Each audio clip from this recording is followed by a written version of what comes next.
the time. And in those days, as you well know, women were not very welcome in the flight deck. So it was a big challenge to A, get myself into an African airline as a female and moreover as a white female. So I stayed there for 10 years. I worked with Air Malawi. I did some training there before I left. And in the early 90s, I moved across to Taiwan, where I flew with an airline there for 4 years, also training on the ATR. After that, I moved to Vietnam and worked for Vietnam Airlines for almost 18 years, where I flew the ATR 320 and 330, both as a TRI and a TRE. During that time, I opened up my own ATO called Green Dot Aviation, and started training pilots in Asia for EASA license certification.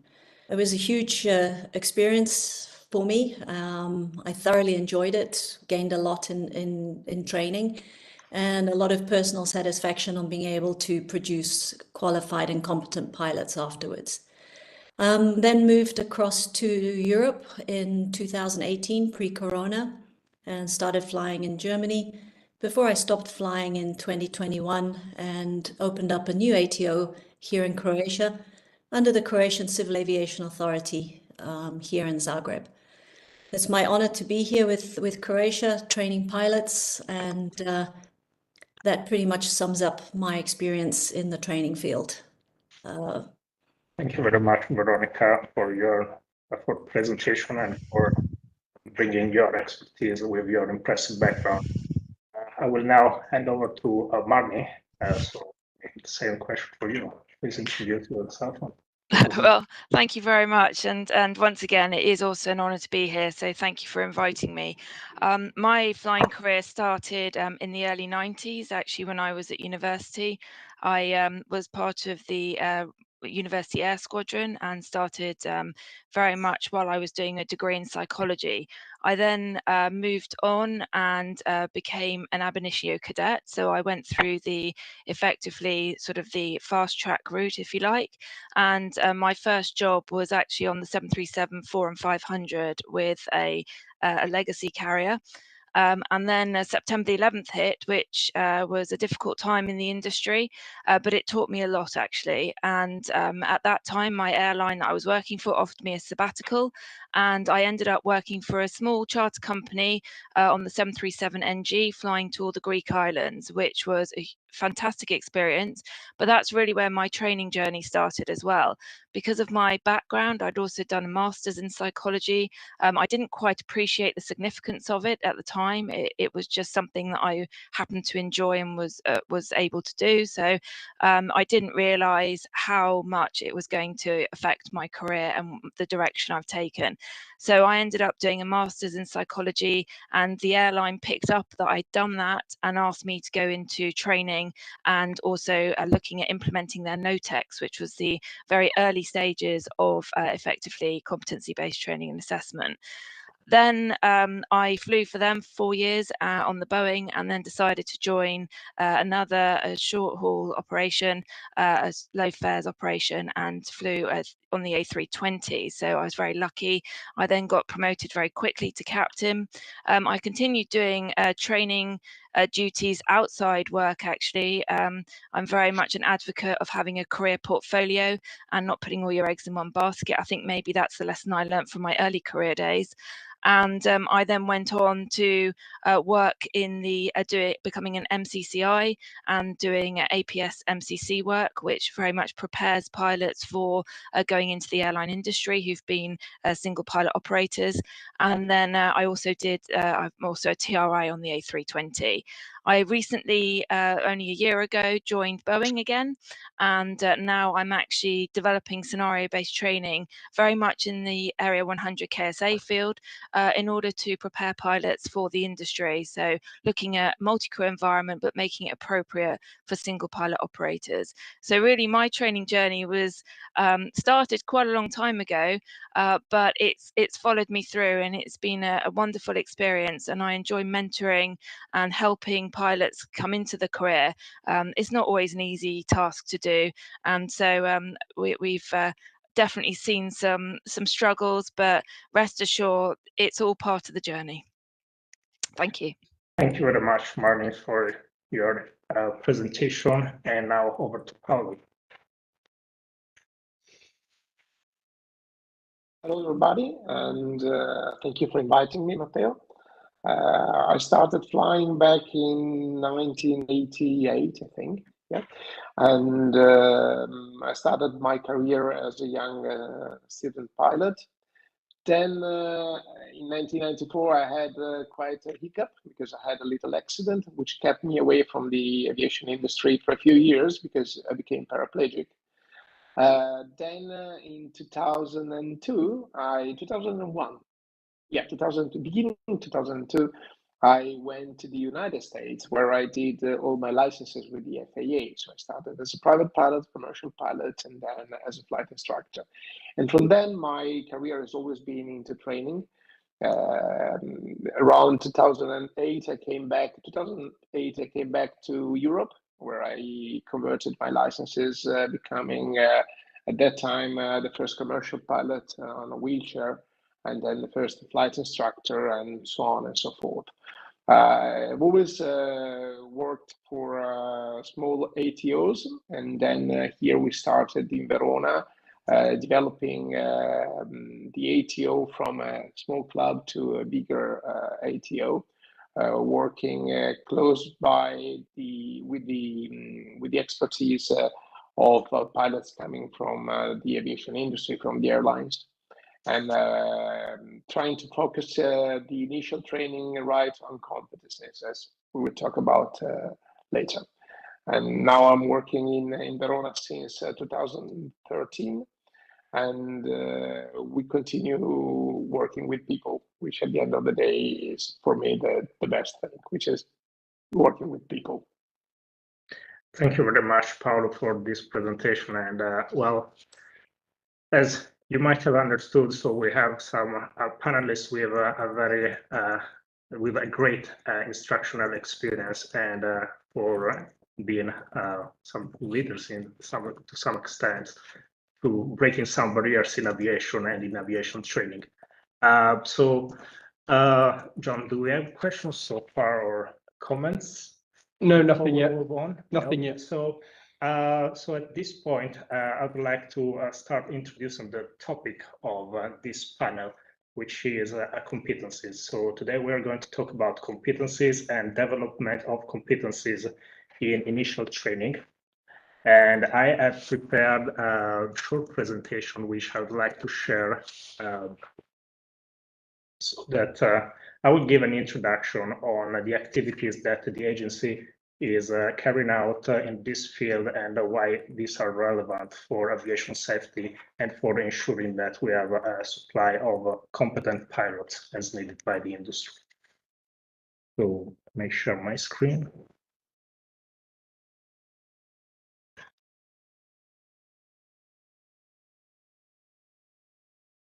Okay, all good.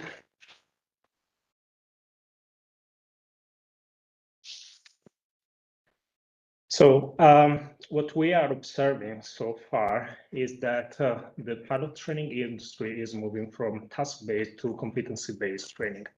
And there are some very good reasons why this is happening. The first one is that we have evidence that competency-based training allows an enhanced safety. So this is the first and very important point. Also, we have an increased resilience of pilots, and with competency-based training and with the design in particular of competency-based training, it is possible to take into account threat and error management elements into the training itself since the very beginning. So it's really part of the design of the course. So according to the definition, well, to the goal that is contained in Chapter 2 of ATO Doc 9868, which is advanced training. So the goal of competency-based training in assessment is to provide competent workforce for the provision of safe and efficient air transportation system. So what we have been witnessing in the past years, and later on I will provide a little bit of timeline of competency-based trainings in our regulation. So what we have been witnessing is the successful implementation in commercial air transport by air operators of EBT. But what we see is that the competency-based training is still largely missing in ab initio training, or at least there is no such comprehensive framework at the moment, at least at regulatory level.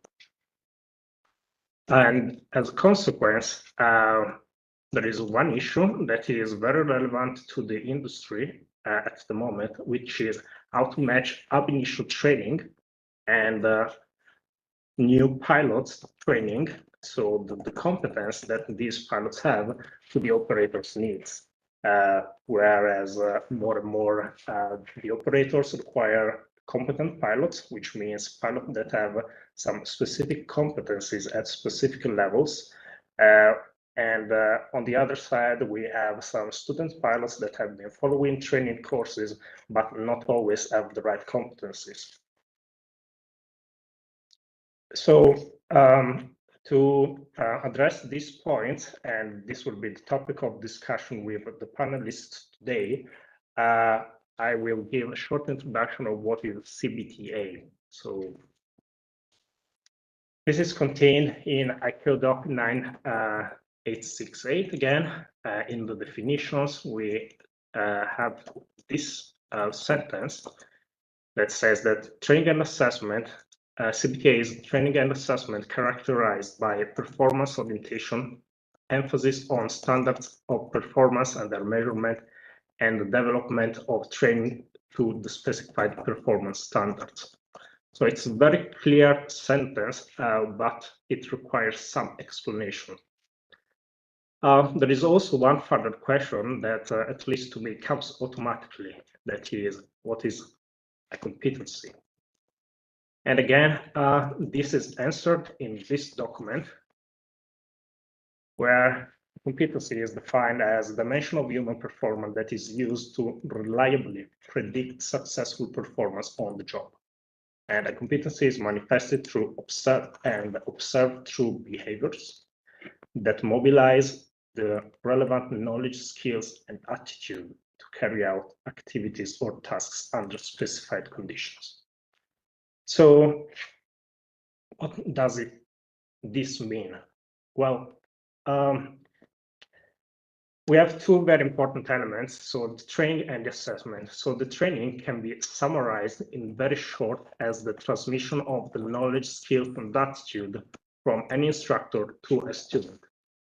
And the assessment is the combination of the evaluation and the grading of a student performance that is carried out by the instructor. And this evaluation and grading are based on how the knowledge, skills, and attitude are acquired.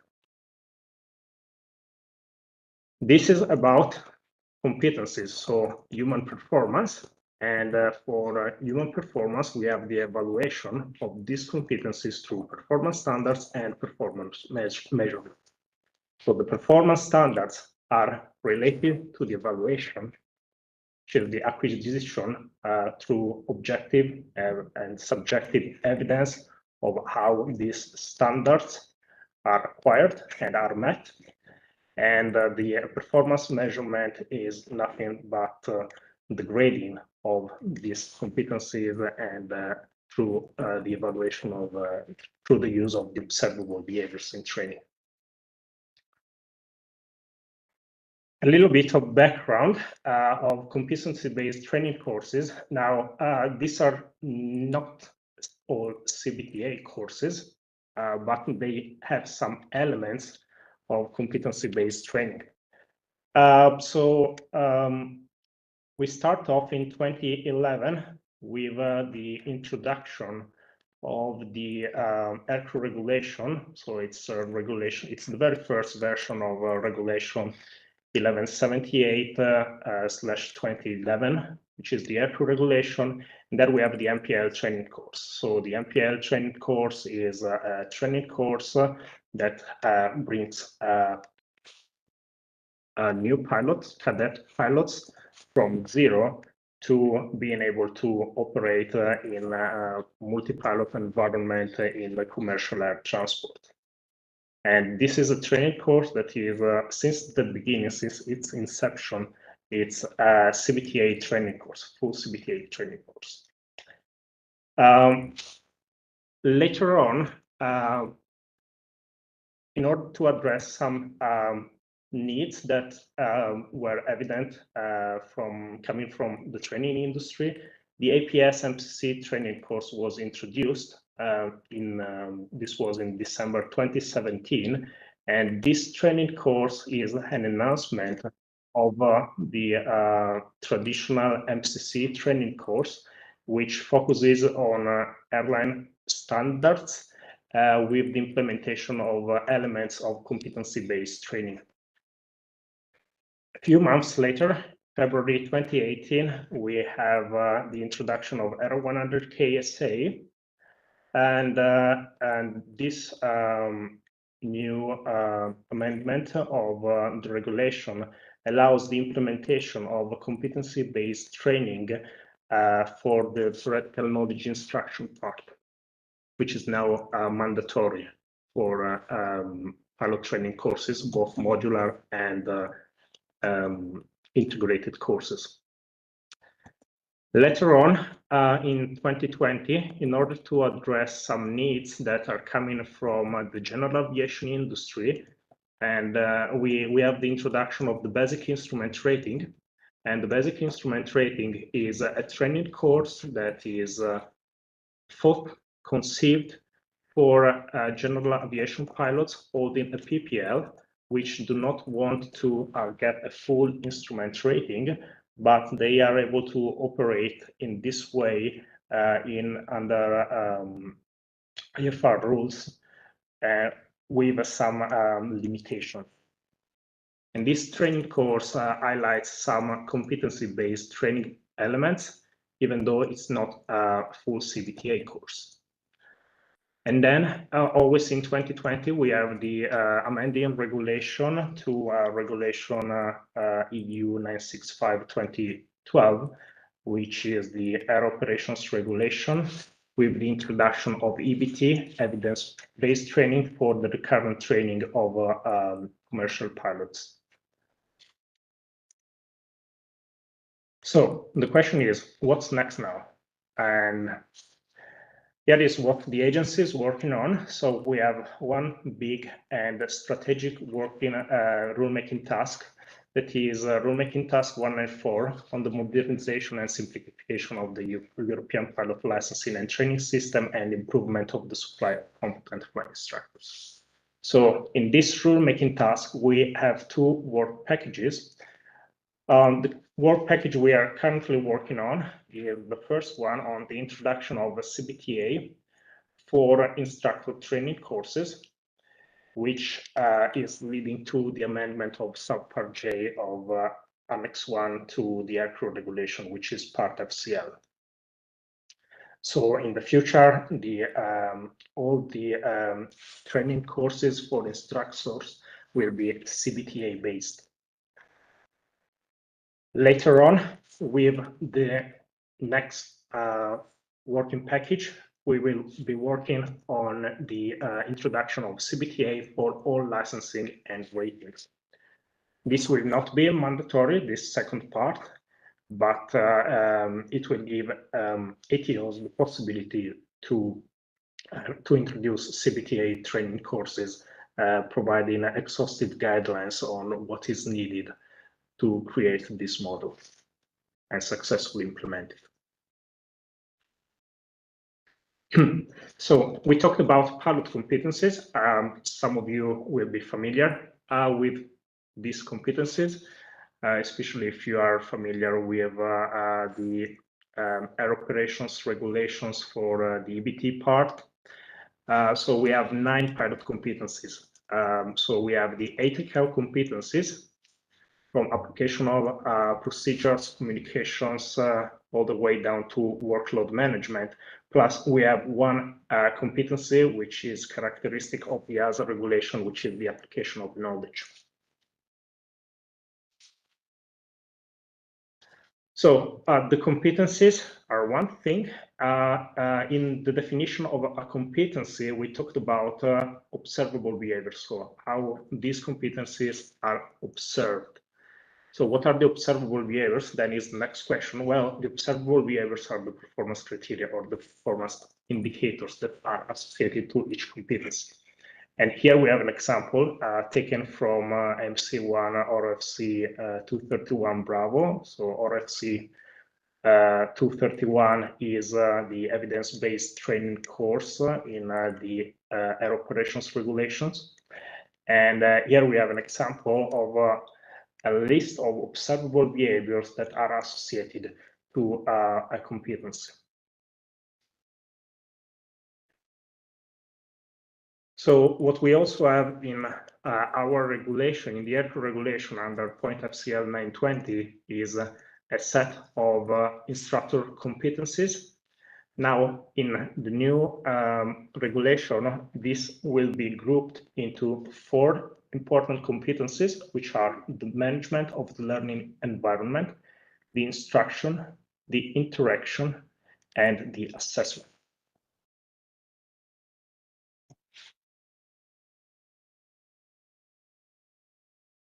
So to explain in short what is the CBTA framework, well, we can think about the list of training tasks. So we know that for each training course, we have a list of training tasks that need to be carried out. And for each of these tasks under a CBTA framework, we have a set of knowledge, skills, and attitudes that are associated under specified operative conditions. On top of that, we have the competencies. So we have the 9 EASA competencies. And for each of these competencies, we have the observable behaviors for the assessment of how these competencies are manifested and are acquired by a student. So it's really the combination of the training tasks, the knowledge, skills, and aptitude under specified conditions, and the assessment that are the important elements of a CBTA framework. So all of this will be present in the new regulation that is that we are working on at the moment. So this is a little bit the planning for subtasks 1 and subtask 2, as reported in the EPAS Volume 2. So the EPAS is the European Plan for Aviation Safety, which I invite you to consult on the EASA website. And here we have some planning milestones on what is coming on. So we are planning to have a consultation in and well, actually it's a notice of proposed amendment in Q4 2024. So this means that by the end of this year, we are planning to have the proposal of the amendments to the regulation that will be published on the EASA website, and all the stakeholders will have the possibility to make comments, which will be reviewed by the rulemaking group, and eventually the most relevant comments will be properly addressed. Later on, we will move on with the preparation of the opinion, which is EASA's proposal to the European Commission on the changes to the hard law. And we plan in 2026 to have the Commission implementing regulation adopted with a decision from the Commission in the same year. So at that point, we may have a deferred applicability period, or the regulation may be immediately applicable depending on the indications that we will provide. So this is the timeline and the planning for the introduction of CBTA for instructor courses. We also have a subtask 2, which is the introduction of CBTA for all licenses and ratings. So here we have the planning that you can see on the second row, which, well, experience says that sometimes this planning is a little bit optimistic, but we are working hard to make this happen. And we will then have the introduction of this training for all the initial licensing and ratings. And at the moment, this is planned for 2027, even though it may be shifted probably by 1 year. So this is my presentation. I see that there are some comments, John, which we may address now.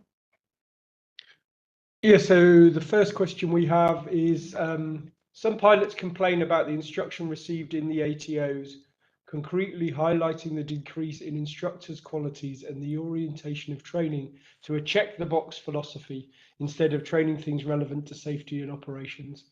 Are authorities aware about this issue? Well, we are aware of this. We are very well aware of this issue, and that's why we believe that this new competency-based training and assessment framework will help addressing this issue.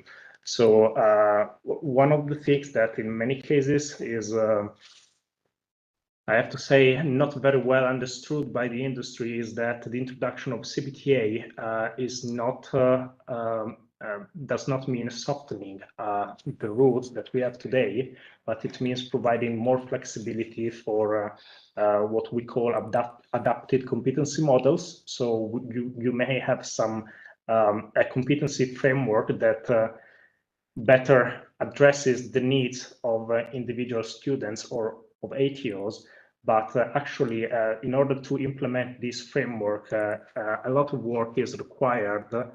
And while on one side, we will give more flexibility regarding the Part FCR requirements, on the other side, we will have some stricter rules regarding the ORA part, so the requirements for training organizations. So we are aware of this, we are working on this, and we really believe that this framework will allow the possibility of having more competent instructors, which are the backbone of our training system. Cool, then the next question is, why refer to CBTA in 1178, 2011 and EBT in 965, 2012? Would it not be better to use the same terminology all over to make the transition between the training environment and operational as smooth as possible? EBTA and EBT. Well, EBT is a specific terminology used for recurrent training in our operations. EBT is a CBTA-based training course. Okay, so this needs to be clear. While in the aircrew regulation, we will refer to CBTA because it's the terminology that is used at the KO level. And we believe that this is the right terminology. So EBT is a CBTA-based training course specific for recurrent training at our operators. And interestingly, we were having some discussions with various people about maybe doing some little videos, perhaps at EATS, to explain the differences between where it all fits in. It's quite complicated. If you remember, and maybe some of people here online were present at EATS last year, was a presentation by my colleagues where we provided a presentation during the EASA regulatory panel update, which is normally the opening session of the EATS. Yes, it's the technical opening session of the EATS. And the first slide was about EBT and CBTA.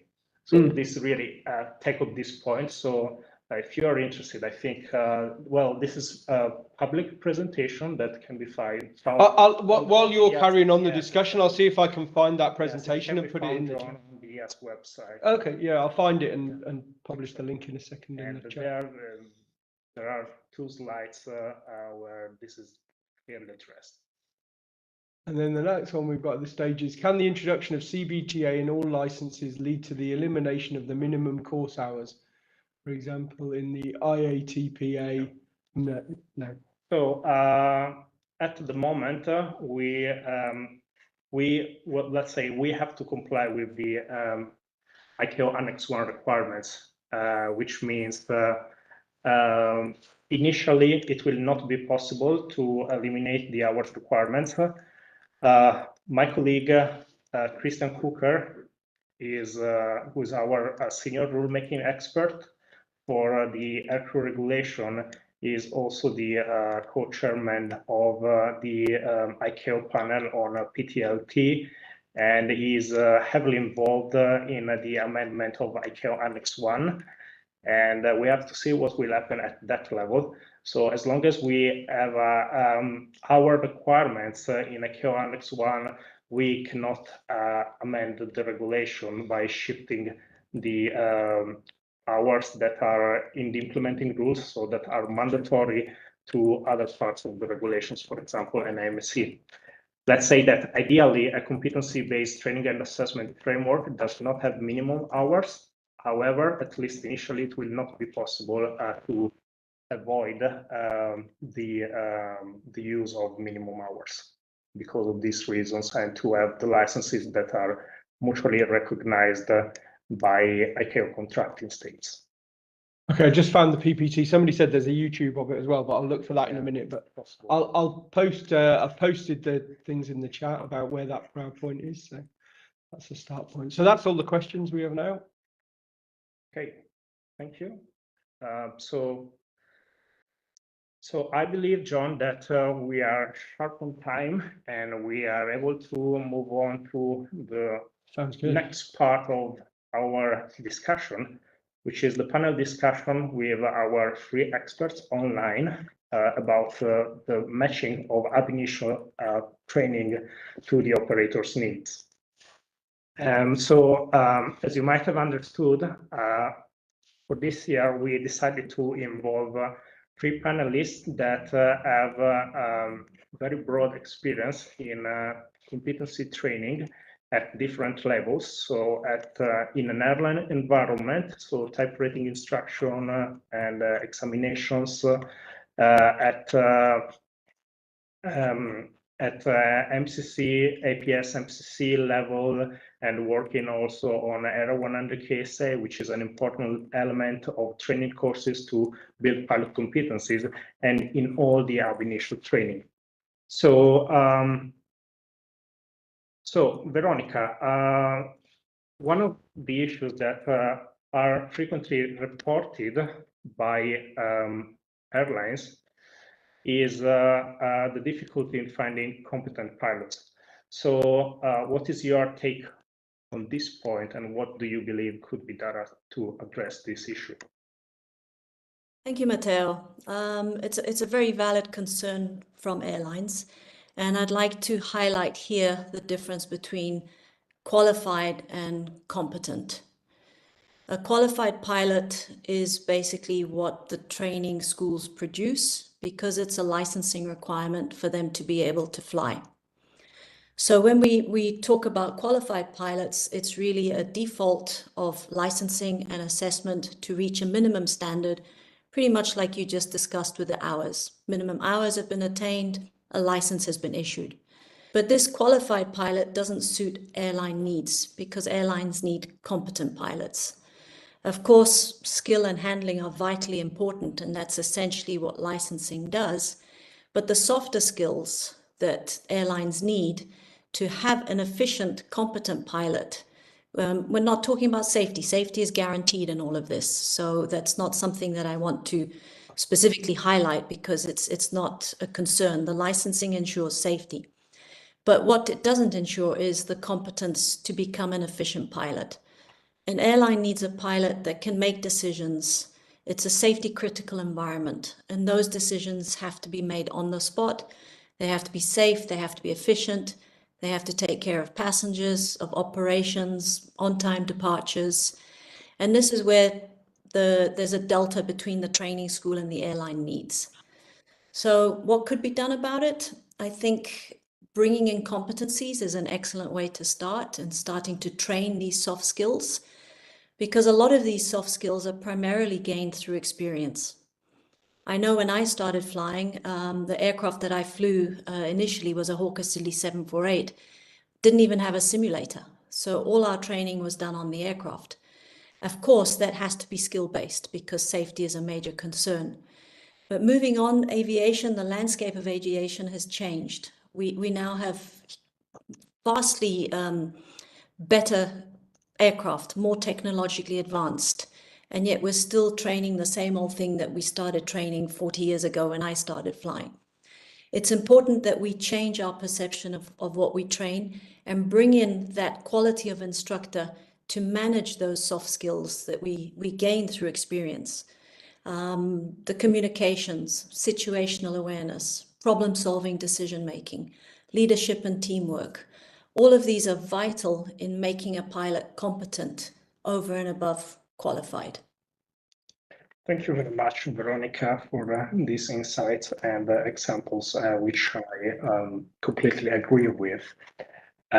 So if we want to achieve this, how could the aviation training industry evolve in this sense?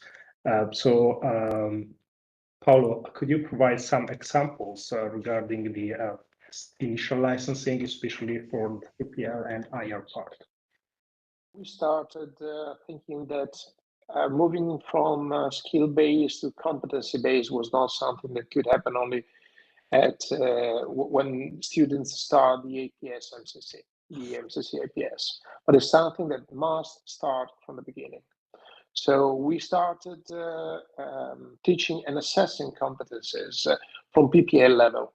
In this way, we managed to have students entering this safety critical environment already with an idea of what is expected as a competency. Of course, the example and the attitude from the instructors must be the focus point, because like any learning, the first one comes from observing. So we started teaching and assessing the competencies from PPL, and then moving on to the instrument rating, commercial license, and so on and so forth. On our lesson guides, we have the grading part, which takes all the competencies, and we took it from the EBT, of course, because this is something we took from the airlines.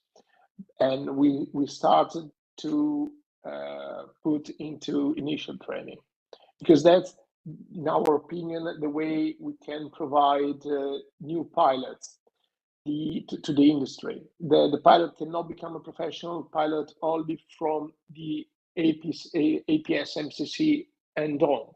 It must start from day zero. And that's something we do not do just for cadets which go for the professional the professional path, but also for people just coming here to become a private pilot, because at the end of the day, they're all moving in the same environment, in the same airspace. So we need to have competent pilots, generally speaking. Of course, we focus on commercial licenses, so we are more focused on the ATPL cadets than not on the dentists coming from the PPL. But the idea of teaching competencies is for any student coming attending the initial training. Yeah, thank you very much, Paolo. And I do believe that this is very important. So start training competencies since the very beginning, and not at one point in training when the transition from ab initio training to an airline-oriented training should happen is very, very important. So this is exactly what we are trying to do at the regulatory level and what we aim to achieve. So really shift this paradigm that has proven to be successful at the recurrent training level in airlines, and also with the APS MCC, which is a very good example of successful implementation of enhanced training at MCC level, which is the first time that students really start working in a multi-pilot, multi-cockpit environment back to the beginning of the training. So Marnie, the same question is for you. You have a lot of experience in delivering MCC and APS MCC training courses, and could you really provide some insights, given your specific experience in that area, of how important this is? Yeah, so it's very interesting because I kind of feel that we're now going to address the middle bit, which is where the initial pilot training meets the commercial pilot training. And the APS MCC course, it has provided me with great insight to see where perhaps the earlier part of the industry can help those pilots transition through that APS MCC course into the airlines. We see a lot of people coming into the APS MCC course. It's changing slowly, but in the beginning, we saw a lot of pilots coming through who just had no concept at all of what it involved being in a multi-crew environment, none whatsoever. Even the basics were missing, and that uphill struggle is quite a step up to get onto the APS MCC course. And I always say it's about making sure they're standardized before they tackle the type rating, which is again another step up. I mean, before we had APS MCC, I think that the step from MCC to type rating was almost as big as the step from single pilot into type rating, because the lack of competencies. So one thing I've seen change dramatically over that time where they introduced the APS MCC was this real focus on competency-based training. And I think it catches quite a few trainee pilots out when they first arrive. They are completely focused on learning the aircraft, and we say it's not a type rating. We are not going to teach you the Boeing or the Airbus. We are actually going to just do procedures. We are going to teach you how to work in the competent environment, and we're going to teach you competencies. And I think for me, that's really helped me when I go step even further back. And how do you introduce these competencies to pilots who are starting out in their career, who may never have even stepped into a small aircraft, yet alone a multi-crew aircraft? And actually what we found it already is that pilots are already seeing why it's important to have competencies. It's one of the few roles in the world, I think, where you have such a huge investment and you don't actually do the job or get to shadow the job before you start the job.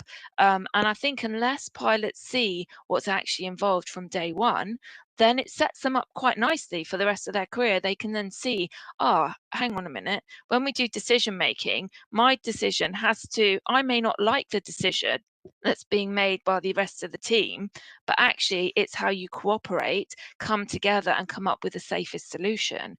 And that's something that we even see in the classroom when you're asking groups of people to mediate. So there's lots that can be done in the early career space, I believe, to prepare pilots through the APS MCC and then beyond into type rating. What we do need to make sure, though, is we have a common language, and CBTA does provide that common language. And I think that moving forward, there's a lot we can do to make that even more secure in the training environment. Yeah, thank you, Mari. I completely agree with all you said, and I believe that we're trying to go in the right direction to address this issue since the very beginning of the training and later on working in a professional multi-cockpit, multi-pilot environment. So on one side we have, well, in my view at least, on one side we have the aviation training environment, so we have ATOs, like Paulus, for example, but like many others. On the other side, we have airlines. And as I said at the beginning, somehow these two worlds need to communicate, need to be better engaged. So given your experience, Marnie and Veronica, in airline environment, in airline training environment, what do you believe that airlines should do to better engage with training organizations delivering aviation training? Because I believe that this is a very important path that needs to be taken. Marnie, please. So I do believe that airlines need to have more oversight in their training programs. I know that obviously with the introduction of the MPL, there is more oversight from the airlines, which is great. But I think that needs to filter through to all organisations and ATOs. And equally, instructors in the airline environment should be encouraged to lend back their expertise to give back to the early stage of the career. It's very hard, I think, for instructors who have not seen how it works in the final role to fully understand without assistance and training to be supported in delivering CBTA.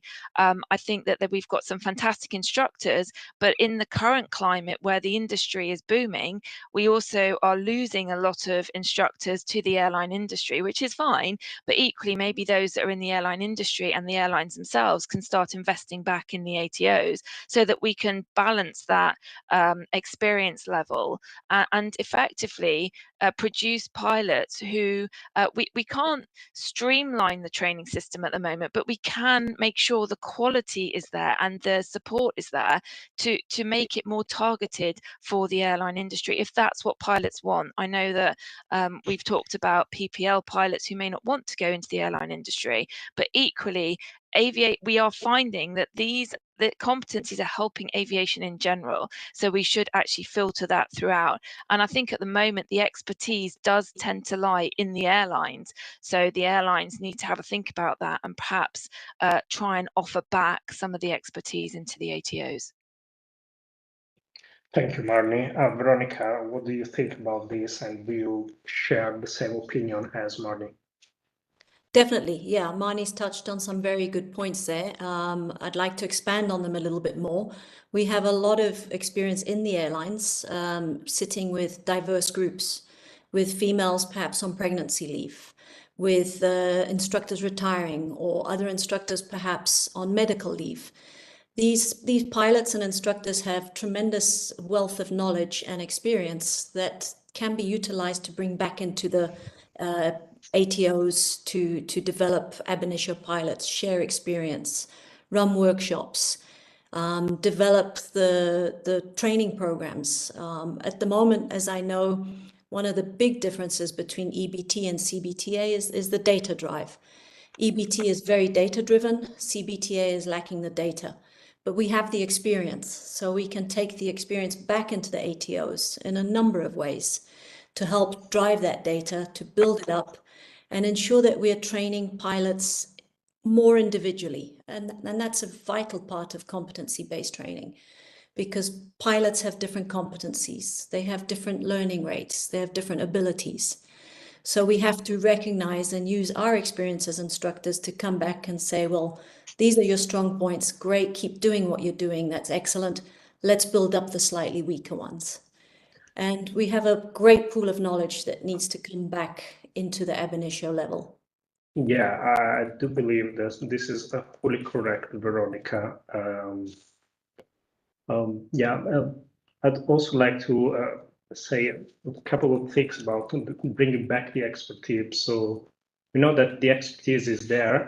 Sometimes there isn't really the possibility to bring back the expertise given the current trends in the airline industry that is booming. And sometimes there are also some air operators that are not willing to provide the instructors back to the training industry. And my personal feeling is that this is something that should be really done, because it's really paramount to have that expertise. And as Paolo also said at the beginning, so it's important that there is a contamination between young instructors and experienced instructors in an airline training environment, because in this way we can make all the ab initio training industry thrive and have examples of what is expected at airlines level.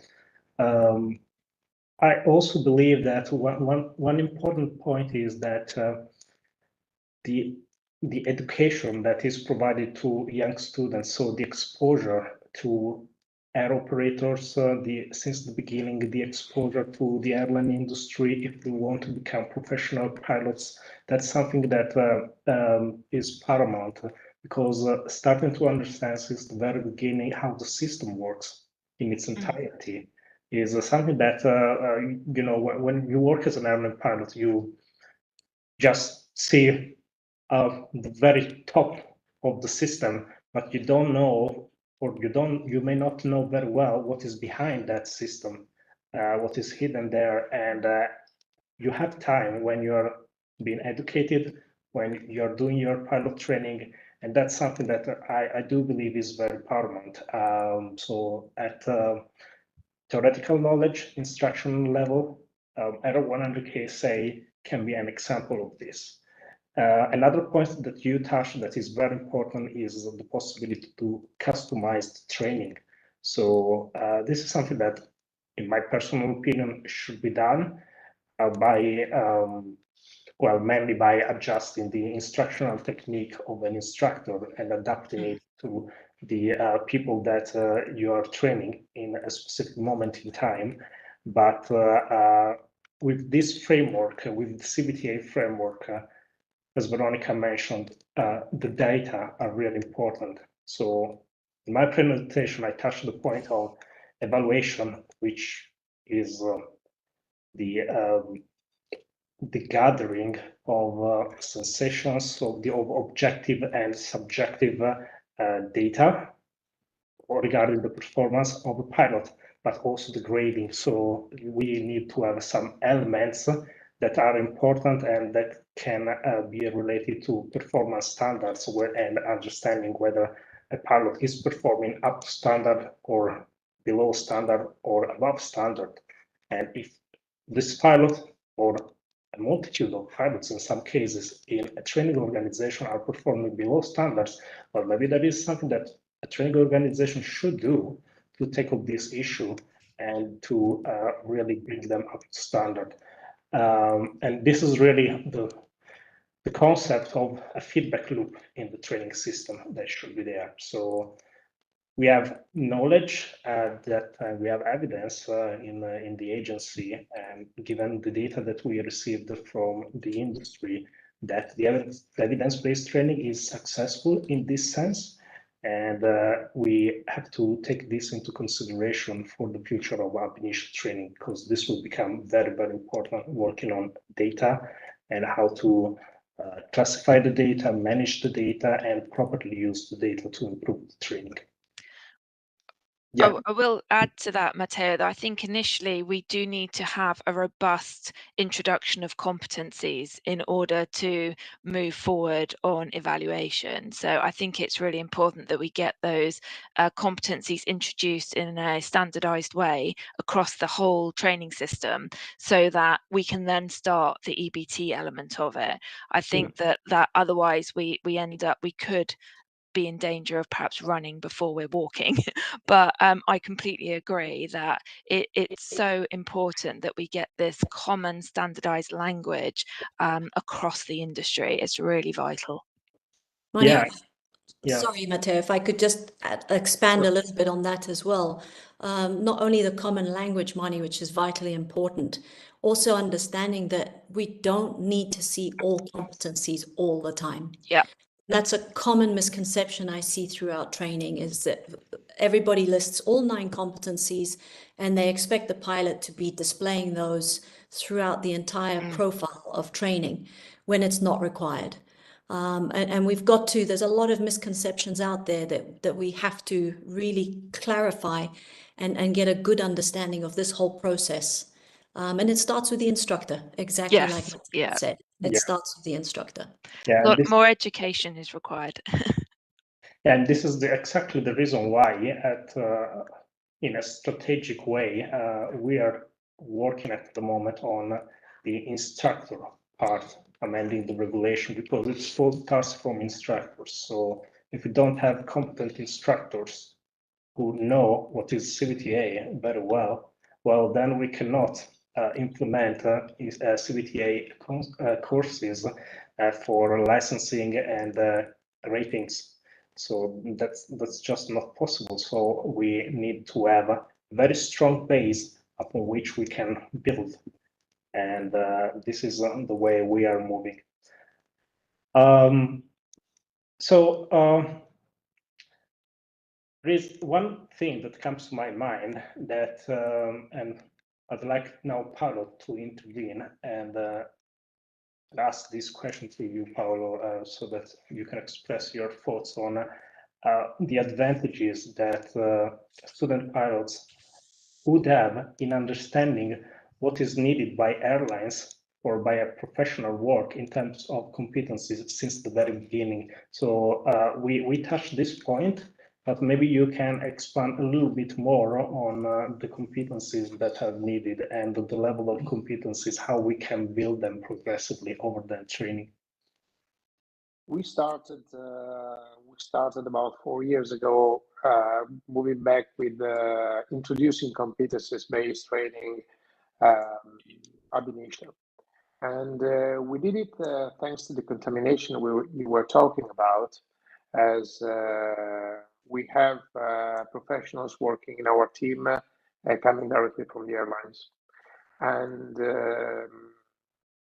the way to start introducing these competencies ab initio was starting talking about nautics.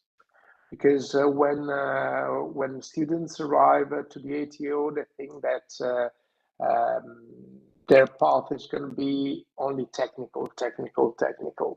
And teaching them the different way to look at the path they're going to walk is extremely important from the beginning.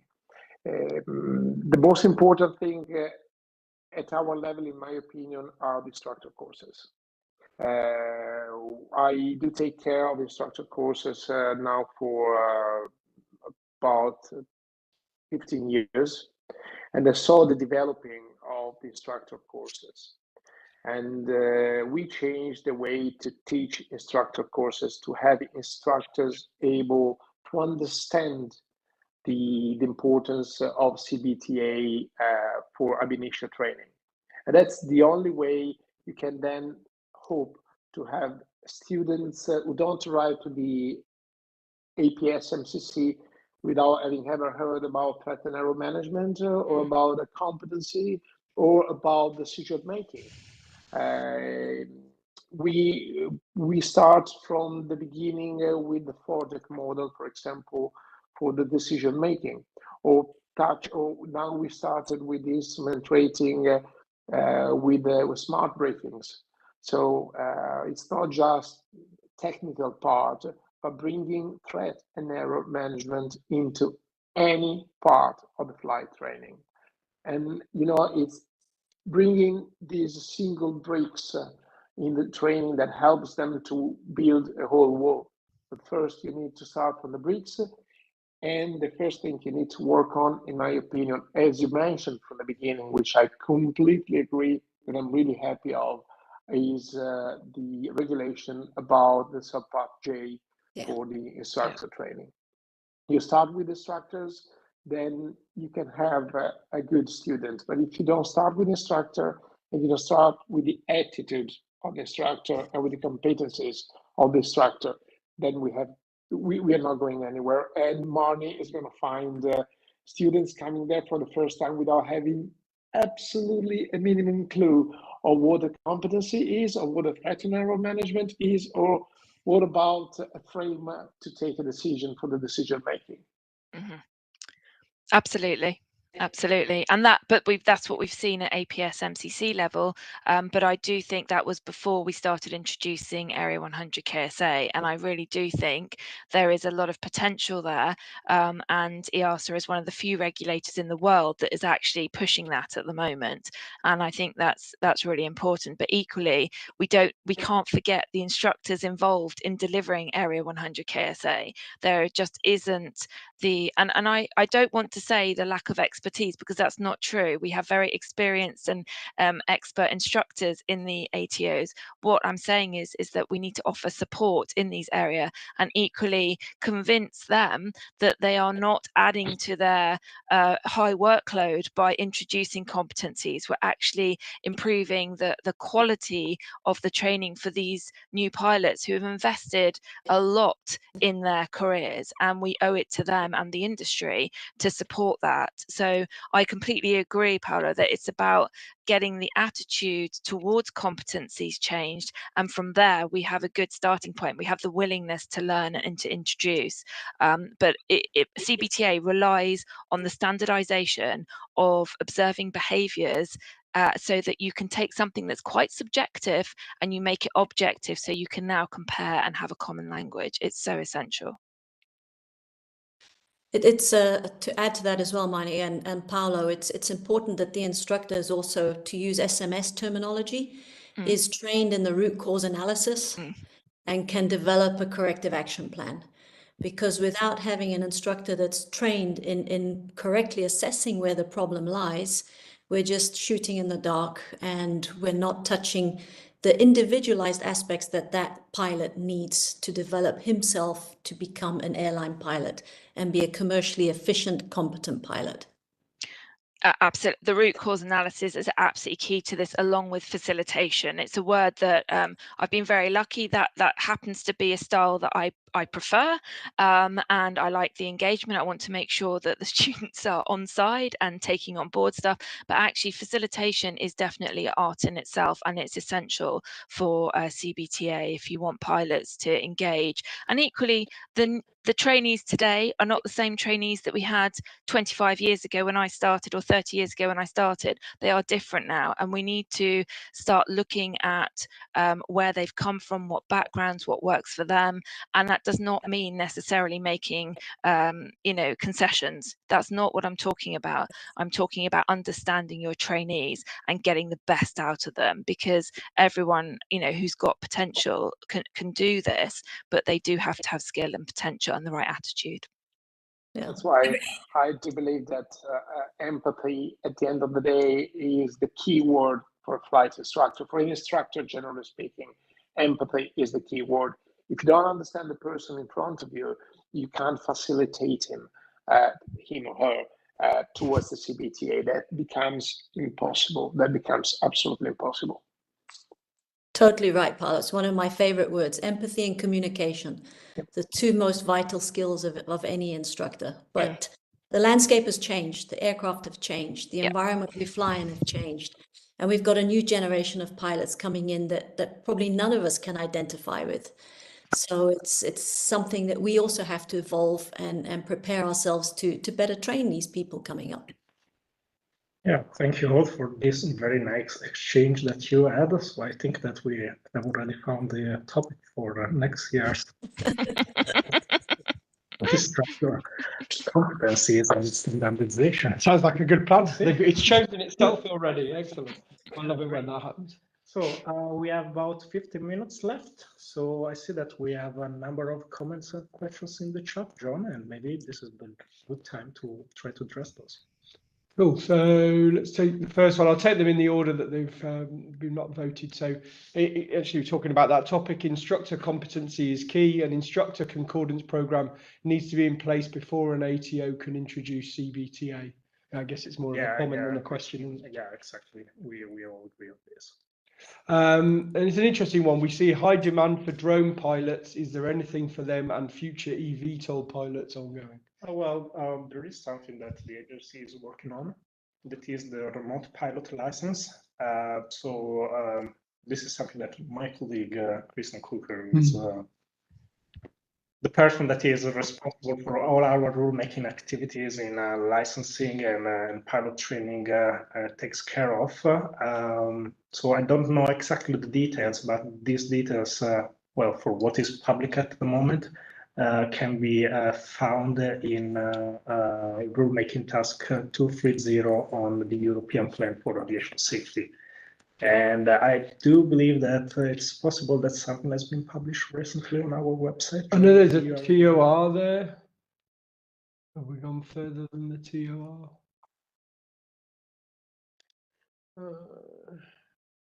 All I can find is the terms of reference at this stage. Well, there should be something that has been published recently on our website. At least I'll have a look while you're answering another that's question. something that I quickly saw in the past days. Yeah. Okay, I'll have a look at that. We'll come back to that. Okay, so that's... yes, we are working. So the agency is working on that specific tool. Yeah. So the next question, somebody says, my airline moved to MPL about 8 years ago and we have no regrets. The key bit is the full commitment of the airline to MPL. You have to invest in it. Is there scope for an MPL type of training / license for non-mentored sponsored cadets? MPL has many advantages that can be mirrored in such a course. Well, I would say that the MPL training course is the only full CBTA training course in the aircrew regulation at the moment. So regarding the possibility of doing a training course for non-mentor, non-sponsored cadets, well, this is a separate issue in the sense that, first of all, the MPL training course can either be sponsored by an airline or not, or it can be the cadet paying for the training course. And in any case, to be admitted to an MPL training course, the preliminary assessment with the airline needs to be passed, because the MPL training course is directly linked according to the regulation, and this can be found in Appendix 5 regulation. This is directly linked in its scope to an air operator. So there are no plans to amend this regulation, and I would say that it's the tool. So the cadet training in an MPL training course and the airline in the back is something that by the rules are extremely connected. Makes sense. I think, Matteo, could I add to that actually, just on the MPL, we haven't really touched on the investment that the trainee needs to put into their training themselves. And I think that with the MPL, there is obviously a job at the end of the course, provided the industry stays robust and because it's overseen by an airline. And I think that, to be honest with you, moving forward, more opportunities for trainees to have those assessments before they start that expensive training, it is a way forward. And obviously with the MPL, that is one of the mechanisms that allows for that. So I do think that that there are other advantages apart from just the competency-based training. It is a very good course. I've sat next to a lot of cadets who are first officers on my flights who are MPL cadets, and they're excellent. Yeah, that's fully true. On the other side, before committing to an MPL training course, I do believe that the cadets need to be very well informed of what holding an MPL license means. So yeah, you have some restrictions that do not allow you, for example, to act as a flight instructor, because you have been trained specifically and you will spend many hours on simulator in a multi-pilot environment since the early stages of the training. And this license gives you some privileges that are different from the privileges that you're granted with a PPN license. So that's something that cadets should be very well aware of. Absolutely. I think the pandemic kind of highlighted the issues with that, but equally, it's still an excellent way if your end goal is one thing, which is to be in a multi-crew environment.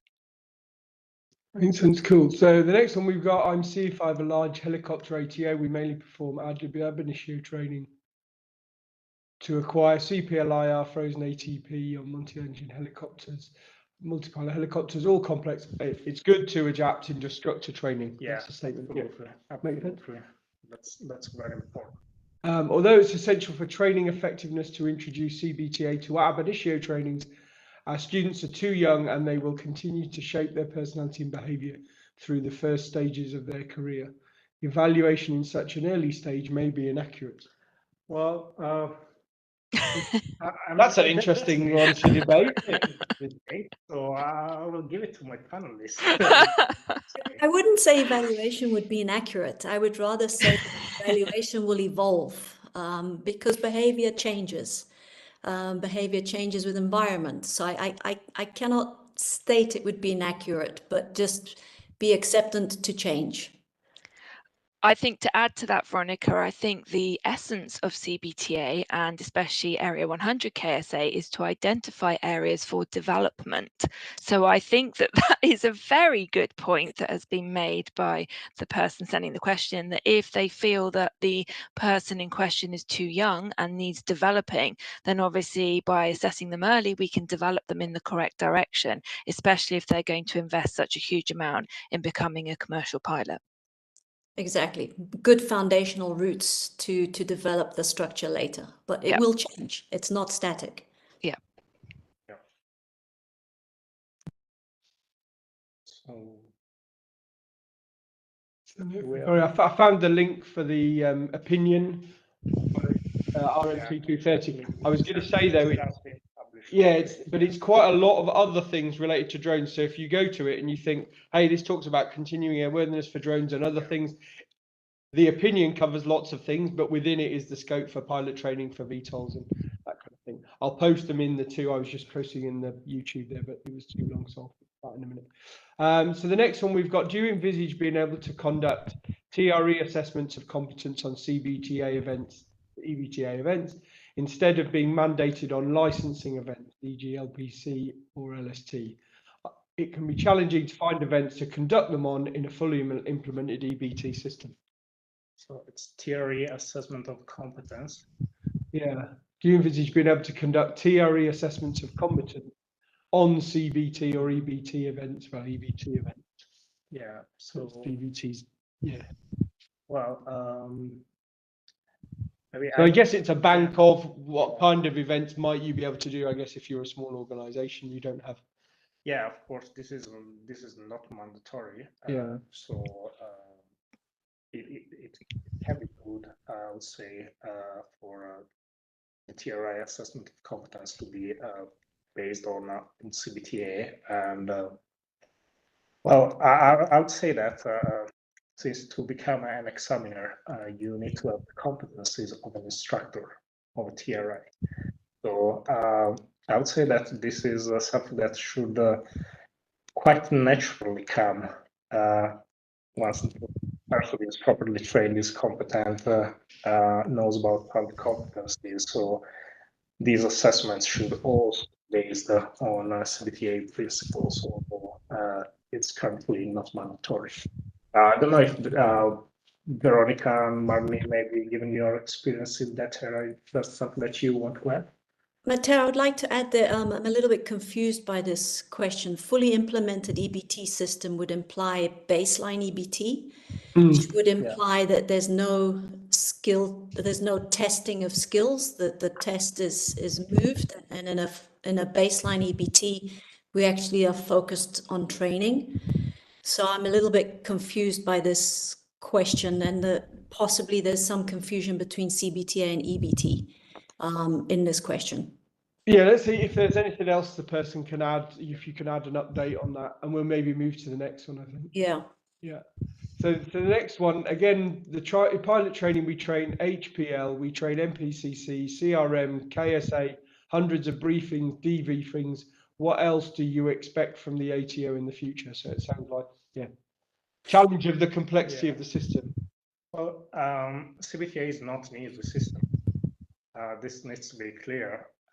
So it's really the framework behind that allows us to focus on the acquisition and the assessment of the competencies as I presented in my presentation. So it's, I would say, it's about integrating all the elements that are currently there, there are some elements that are competency based, but that are not CBTA based in the sense of the framework, and that will be presented in the regulation. And as I said in the beginning, there will be the possibility to move to this framework, or there will be the possibility to maintain current training system. but the duration of all these elements, so APS MCC, Aero 100K, say the title there, together with a competency training system since the beginning, with proper briefings, formative assessments. This is something we didn't say, but formative assessments and summative assessments are two key words of the CBTA framework that's all together. Yeah, and I think it's one of the things, isn't it? It's how we almost display the whole system. It sounds like a lot when you put it like that, but when you consider it's the whole basis for pilot training in a complex multi-crew environment in a very complex system.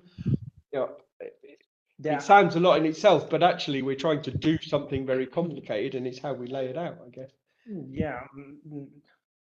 Let's say building a full CBTA system is not easy. Yeah. There are elements there. So the matter is about building a comprehensive framework that since day one up to the end of the APS MCC is built on competencies and on a CBTA system framework with all the elements that will be presented later on in the regulations. So this is the framework that we are building, that comprehensively addresses all the issues and all the topics we have been talking about. And I think in a sense, building this new system is hopefully much better than putting patches on an old system as well. Exactly.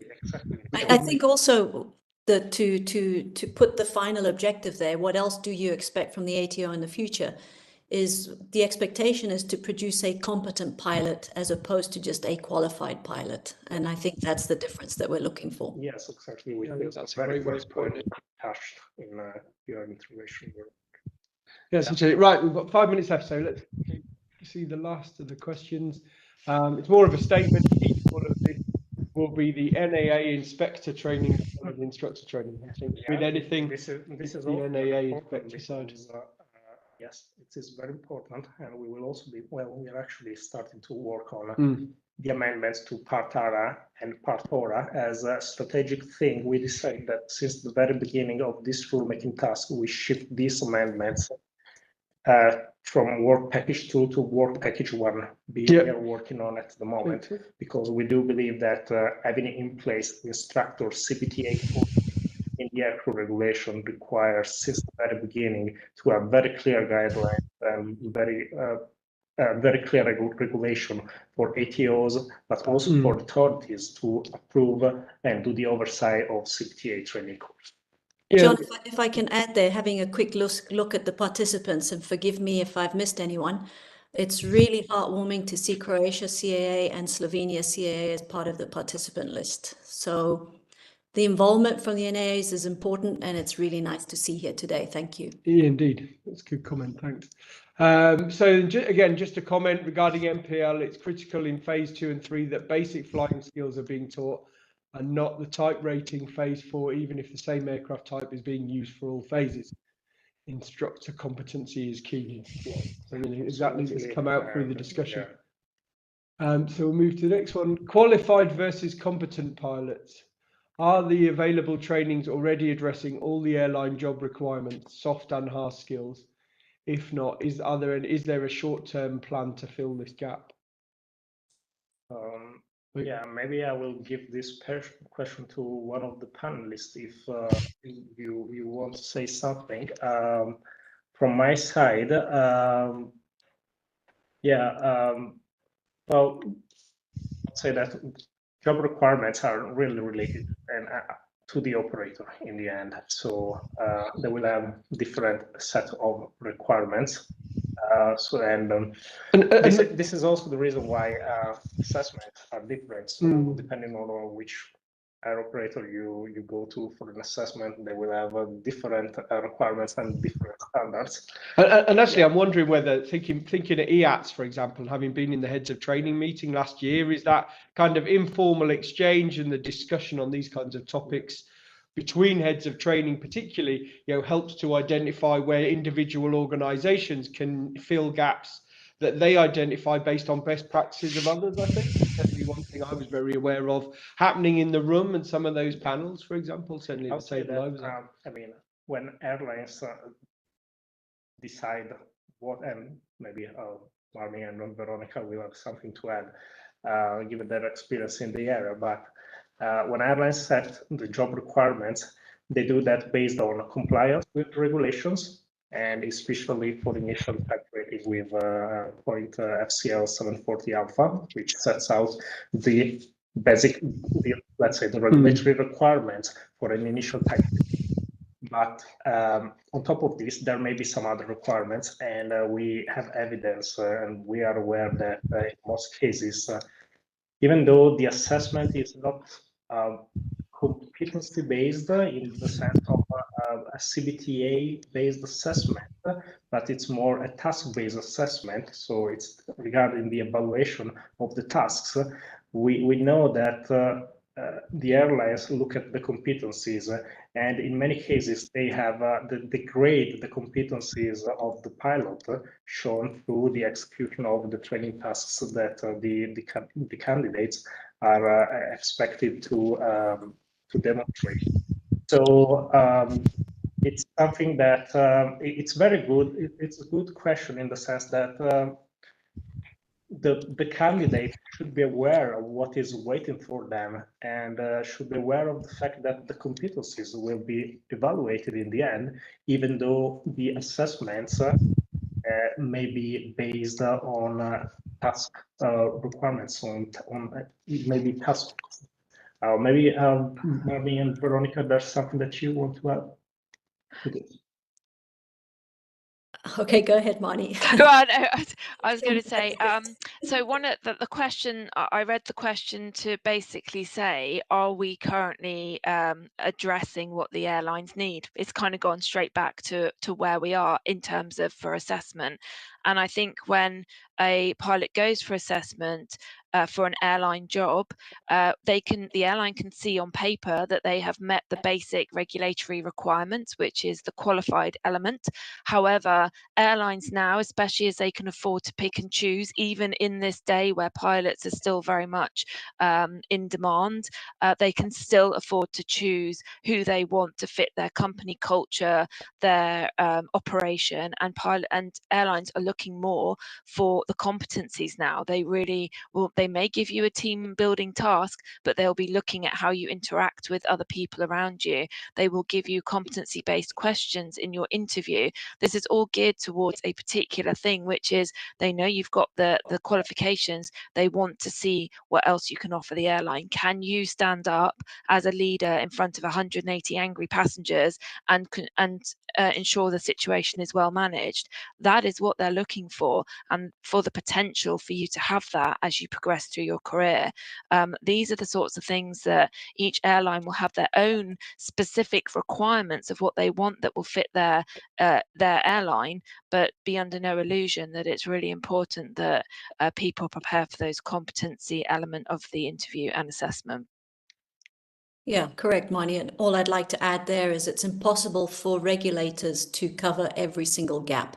It is just, there comes a point in time where the pilot has to himself take that responsibility to A, make the choice into which direction he or she wants to move into, and B, to educate themselves appropriately to present those skills, those soft skills and those competencies to the airline that they pick.